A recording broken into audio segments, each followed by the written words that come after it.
Hey, everybody. Welcome to Dump and Dish, episode number 18. 18, Coach. 18. Yeah. Man, we're doing pretty good. I love it. Yeah, I love it. We beat heck the, yeah.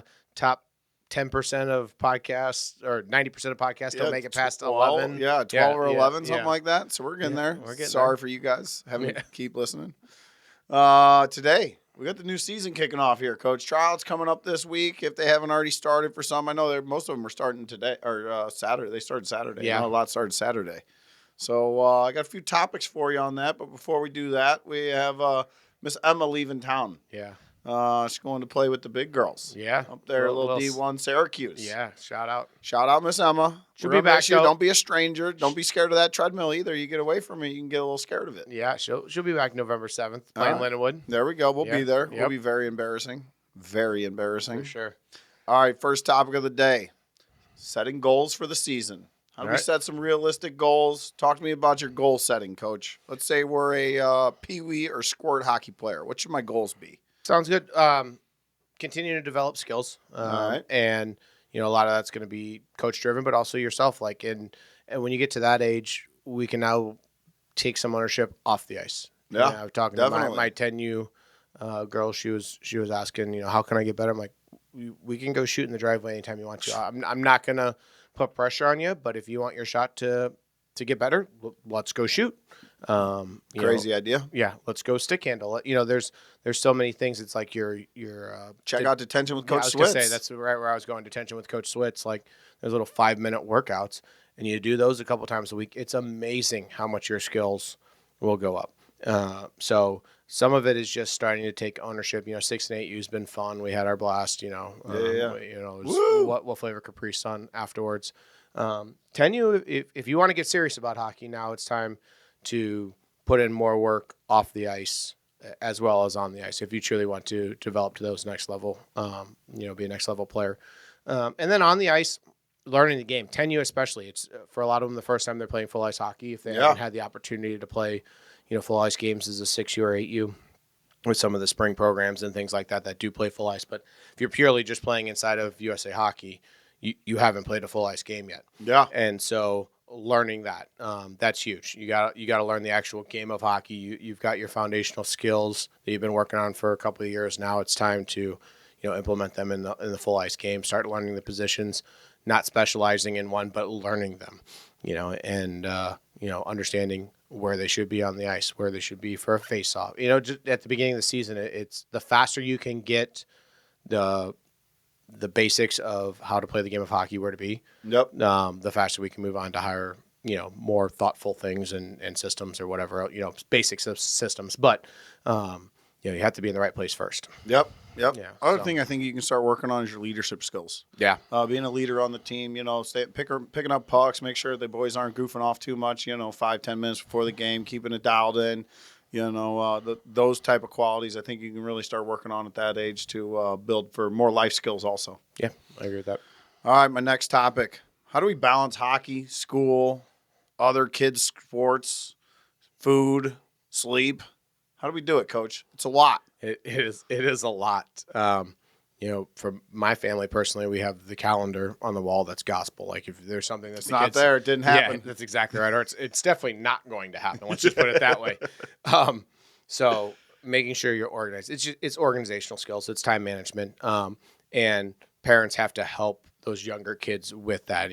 For me, it's get your homework done. We've got hockey tonight. Let's make sure we get a good meal and that we're not just hitting McDonald's because it's the easy button. There's certain nights that go enjoy it. No, that's the only choice we have. Yeah. We got 12 minutes in between two rinks. Or it's a special thing. Like, Monday nights after our practices, we would go with a bunch of the different families to Freddy's. And that was just the girls looked forward to it. They looked forward to their friends being there, but like that was an easy, quote unquote cheat meal. Like let's go get Freddy's tonight and get whatever you want. If you want ice cream, I don't care, whatever. Like, and enjoy it. But definitely. that was something to look forward to after those Monday night practices. So just making sure that you stay on task, stay organized, especially as a parent with multiple kids going different rinks, there'll be times as they get older that you need to find the buddy system of they can go with this person, I can take this kid this way. The fall is super, super busy, especially in St. Louis with the amount of kids that also play soccer. Yeah. And hockey, and then you're running into basketball. So there's always Baseball's ending. Yeah. So there's always multiple sports to be played. Managing that, hockey's a very difficult sport to be your number 2 sport. It is very, very tough to compete at a decent level if it's your second sport. Yeah. So a lot of those other sports take back seats, or hockey can be your number 2, but you're just going to be playing at the lower levels because those top kids are just there every time. And there's nothing like actually playing the game of hockey. You got any tips or tricks? What are some tips or tricks, like getting your meals in, or like balancing the schedule, things like that? You got anything in that department? Because those are the hardest ones. You know what I mean? Finding time to eat and finding time to schedule everybody to get to where they're going, and making sure nobody's missing out. Yeah. And, family time too. That's also decently important. No, yeah. For meals, when I was a kid, my mom would meal prep. Yeah. And so we had good meals. And there was at one point where she would bring the food up to the rink because I would play hockey. And then my sister was on the ice like an hour later with figure skating, and we had meals at Webster Ice Rink. She would bring food up there, and we'd sit and I guess you could call it family time, but it was at the conference room. Sharing a meal around the table. I'm giving it as good as you're going to get at an ice rink. So there's different ways to do that, but meal prep, thinking ahead, not just 20 minutes before, what am I going to feed this kid? Because then the easy button is a drive-through. Yeah. And on the weekends, my dad would cook a bunch of steak up, and then it'd just always be in the fridge. So that's smart. Even cold steak, like just sliced up, I could grab a handful of it. It's protein. It sits well in the stomach. And I could salt it up. It's going to taste delicious. 100%. And maybe add a little carb to it. A rice or something fast. Pasta. That you could boil some water. Yeah, that's exactly right. And quickly do. I can remember him buying just like stacks of sirloin steaks at Schnucks and Deerbergs, and cooking them on the weekends, and then we'd have those in the fridge if you just needed a quick snack. I'm a fan of the breakfast burrito, Coach, to pack those in. You can eat those breakfast, lunch, or dinner. They're delicious. They go quick. I love a good breakfast burrito. Nice. All right, another one I got here. After tryout discussions, one with a kid.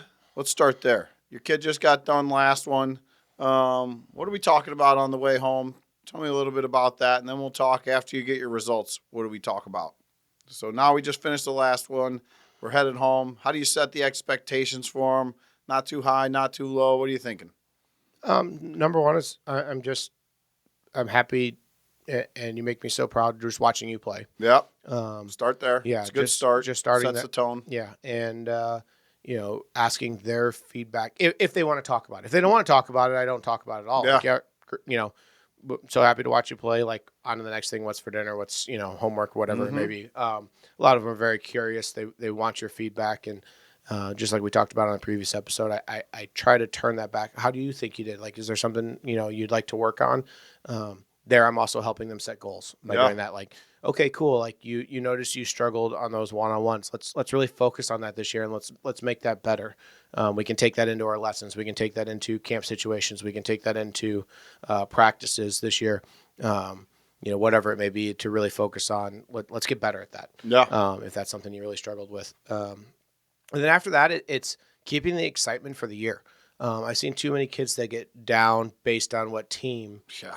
And then you're going into the first practice already kind of burnt out. Bummed. And you're not pumped to start the season. Takes you a month, be excited about the kids that you're going to be playing with. And if you don't make the team that you thought you should have, like, it's not the end of the world. Pick yourself up, get out there, go play hockey and have fun. And at the end of the day, you only get to be a kid for so many years, and just enjoy going to the rink and having fun with your kid, and let them enjoy it too. Don't get too bent out of shape if they're an A2 instead of A1. Or how can you help your kid in a situation like that, where he knows he's a little bummed he didn't make the team with all the boys from last year? I see that happens a lot. You get kind of pushed down a team, and you're not with all your same friends as the year before.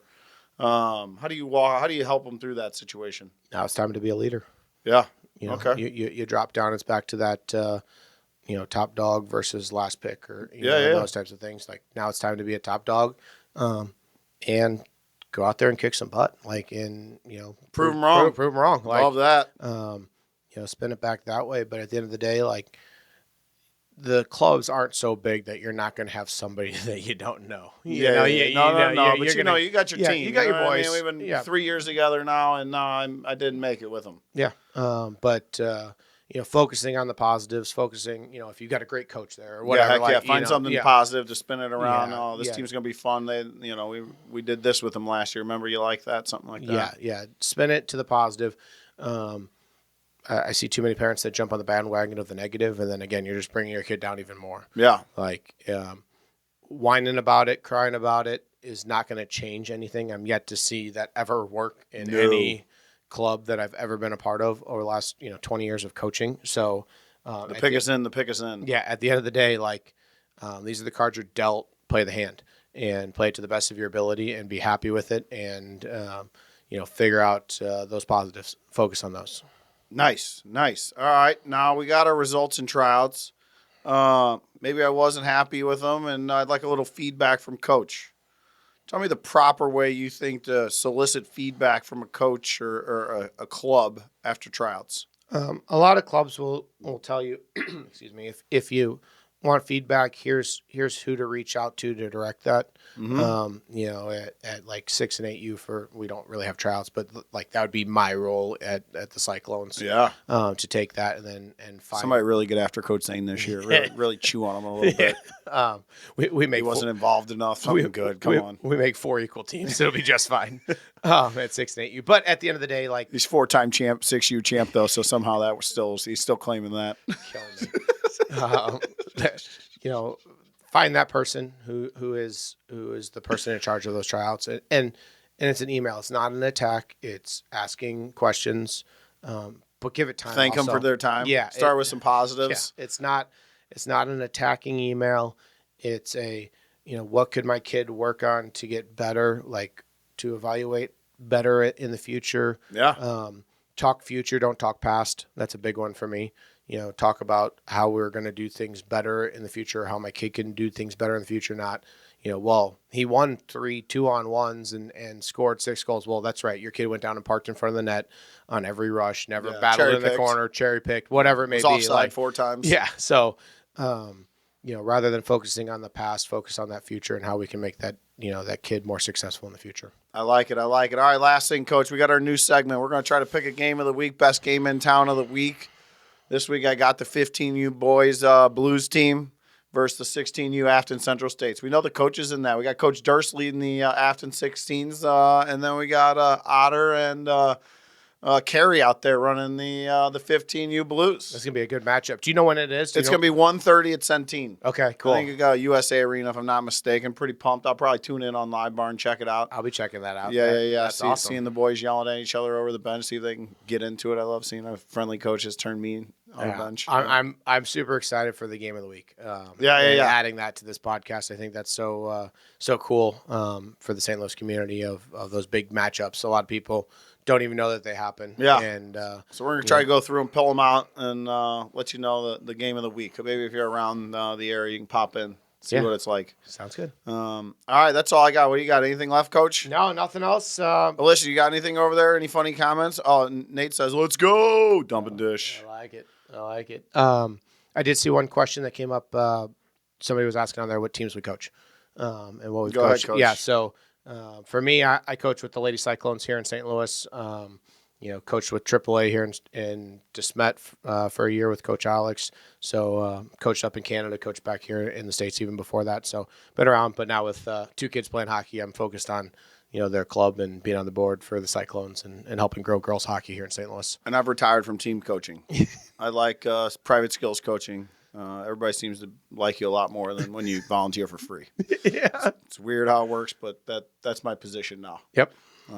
Truly enjoyed coaching skills and doing our thing. Stay away from the teams. Yep. I just go watch a lot of hockey now. Yep. I get to see all the games. All right, that's it. 18 in the books. Everybody have a great day. Thanks for all you live listeners. We'll see you. See you next week.